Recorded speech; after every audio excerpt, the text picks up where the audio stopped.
Noong unang panahon sa kahariang Minsal, may isang namumunong napakasama at napakasakim na hari, si Haring Amin.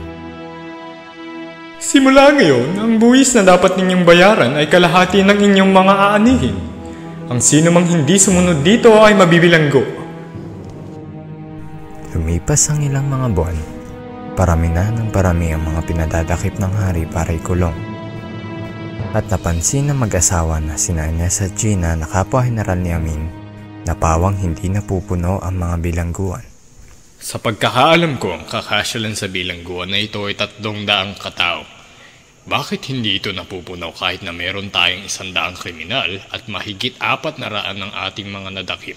Oo nga, matagal ko na yung pinagtataka. Totoo, hinihintay ko na lang mapansin mo rin eh. Hindi ka pa rin talaga nagbabago, aking mahal. Ikaw? Tara na nga. Tanong na natin kay Haring Amin naman nangyayari sa mga bilanggo. Ikaw talaga. Nagtungo sila sa trono ni Amin gaya na napagsangayunan at sila'y nabigla sa kanilang mga nakita. Ikaw na walang silbing nilalang na hindi marunong magbayad ng buwis ay dapat nang mamatay. Haring Amin, maawa po kayo. May sakit po kasi ang aking... Tahimik! Basura! Ines, Gina, ialis ninyo ang basurang ito sa aking harapan. Opo, kamahalan. Hindi sang-ayon ang dalawa sa ginawa ni Amin, kaya nagplano sila na mag-alsa laban sa kanya. Humanap sila ng mga mamamayan na tutulong sa kanila, ngunit ang lahat ay takot kay Amin. Mag-aalsa kami sa hari, sapagkat mali ang kanyang mga pamamaraan. Sa tulong ninyo, kaya nating patalsikin ang hari sa kanyang pwesto. Tulungan niyo po kami sa aming pag-aalsa. Kung gusto niyong mag-alsa, kayo na lang. Huwag niyo na nga kami damay. Nabigaw ang mag-asawang makumbinse ang mga mamamayan sa kaharian. Ngunit balak pa rin nilang ituloy ang kanilang pag-aalsa. Kaya ibinili nila ang kanilang nag-iisang anak na si Salam na 7 taong gulang sa kaibigan nilang si Akip, ang taong nagsanay sa kanila. Akip, ikaw na ang bahala sa aking anak na si Salam, sapagkat hindi alam ng hari na mayroon kaming anak ni Gina. Ang nagpaanak sa akin ay matagal na namatay at walang kahit sino mang pinagsabihan nito kundi ikaw lang. Hindi niyo na kailangan sabihin niyan kasi nababatid kong kaya ninyong paslangin ng hari nang kayong dalawa lamang. Para sa kaharian. Matapos ng kanilang paghahanda, dalian nilang sinugod ang palasyo ng hari, kung saan doon ay may nag-aabang na 300 kawal ni Amin. Huminto sila sa lugar na hindi pa sila kita ng mga kawal at pinagpapana nila ang mga ito.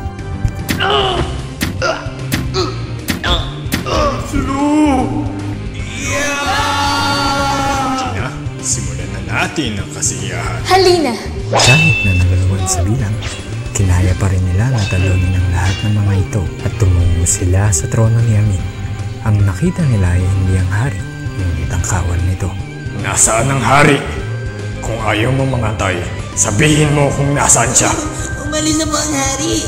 Bago pa po kayo dumating. Nagmadaling lumabas ang dalawa. Ngunit sa hindi inaasahang pagkakataon, ay napana si Gina. At bago pa man makalingon si Ines ay nasaksak ito. Paano?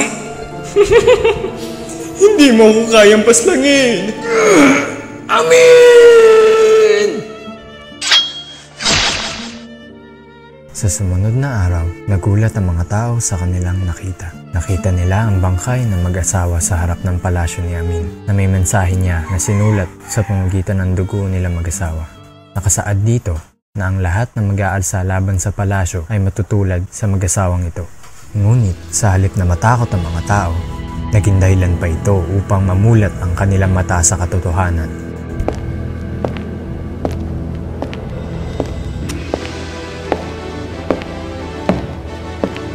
Magbabayad ka, Amin.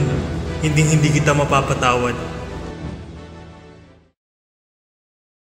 10 taon na ang lumipas mula noong masawi ang dalawang bayani at ang lahat ay tapos na magsanay upang mapabagsak ang palasyo at mapatay ang hari nila.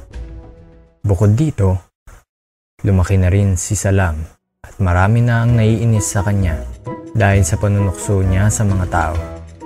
Ginagaya nito ang kilos ng taong nais niyang tuksohin.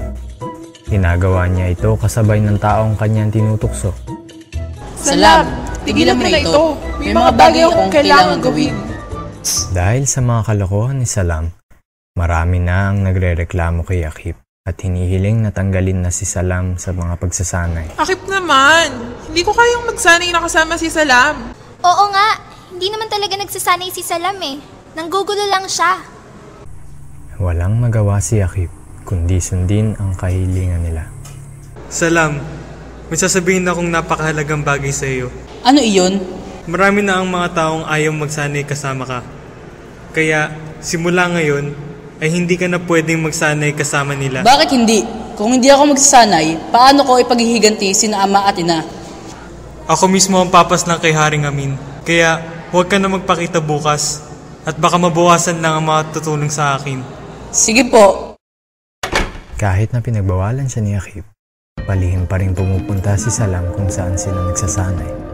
Gamit ang kanyang mga nakita, siya ay nagsasanay mag-isa.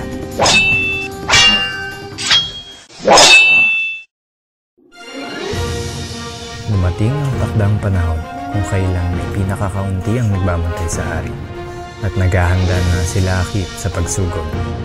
Tandaan lang ninyo ang inyong mga natutunan at gamitin ito sa pakikipagdigma upang makamit natin ang inaasam nating kalayaan. Oo. Salam, hindi ka naman kasali sa amin. Kaya umuwi ka na lang. Oo nga, uwi!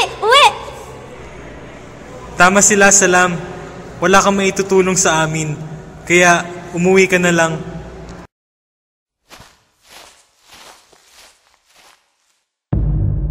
Sumulong sila sa palasyo ng hari. Lingid sa kanilang kaalaman ay sinusundan sila ni Salam na nagtatago lamang sa mga halaman. Nang dumating sila sa palasyo ng hari, sumugod sila at pinapapatay ang sinong humarang sa kanilang daan. Mabuti, hindi nila ako nakitang pumunta rito. Nagulat ang lahat nang may mga nagliliyab na bato ang bumagsak mula sa langit na nagdulot ng pagkasawi ng lahat ng nakikirigma, kasama na si Akip. Kitang-kita ni Salam ang bawat pangyayari, pati na rin ang ngiti sa mukha ni Amin na lubha niyang ikinagalit. Amin! Papatayin kita! Sinugod niya si Amin na nasa trono nito. Aba, may natira pa pala sa mga basura sa labas. Basura? Ang mga tao na iyong pinatay ay hindi basura. Sila ay pamilya ko simula noong pinaslang mo ang aking mga magulang. Hindi ko ito inaasahan. Ang anak ni Naina sa Gina ay makikipaglaro sa akin. Halika rito at tayo magsaya. Makalipas ang ilang mga minuto, kitang-kita na kung sino ang nakakaangat sa laban. Magaling ka, Salam. Naiilagan mo ang lahat ng aking mga atake na para bang alam mo kung ano ang aking mga gagawing hakbang. Oo, ito ang aking kapangyarihan. Magaling, Salam. Natutuwa ako sa iyo. Si Amin ay naitulak sa sulok ng kanyang trono at handa na si Salam kitilin ang kanyang buhay nang biglang Salam? Ina? nagpalit ng anyo si Amin sa itsura ni Gina na ina ni Salam. Sa pagkalito ni Salam sa pangyayari ay nagkaroon ng pagkakataon si Amin upang masipa siya papalabas sa palasyo. Iyon lang ba ang kaya mo, Salam? Papatayin kita, Amin! Nagpatuloy ang kanilang laban kahit na bumabagyo na ng kidlat sa palasyo. Hindi nagtagal ay natamaan ng dalawa ng isang napakalakas na kidlat na maririnig sa apat na sulok ng mundo.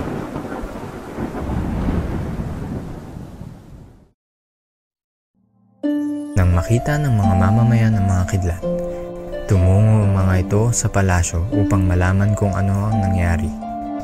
At nakita sila ng isang kakaibang bagay na nagre-replika ng kilos, pati na rin ang itsura ng anumang iharap dito. Tinawag nila itong salamin, hango sa pangalan ni Haring Amin at ni Salam. Ang sabi ng iba, dahil sa kidlat na napakalakas, nagsanib ang dalawa at naging salamin. Ang iba naman ay nagsasabing nakulong ang dalawang ito sa loob ng salamin, subalit patuloy pa rin silang nakikipaglaban sa isa't isa.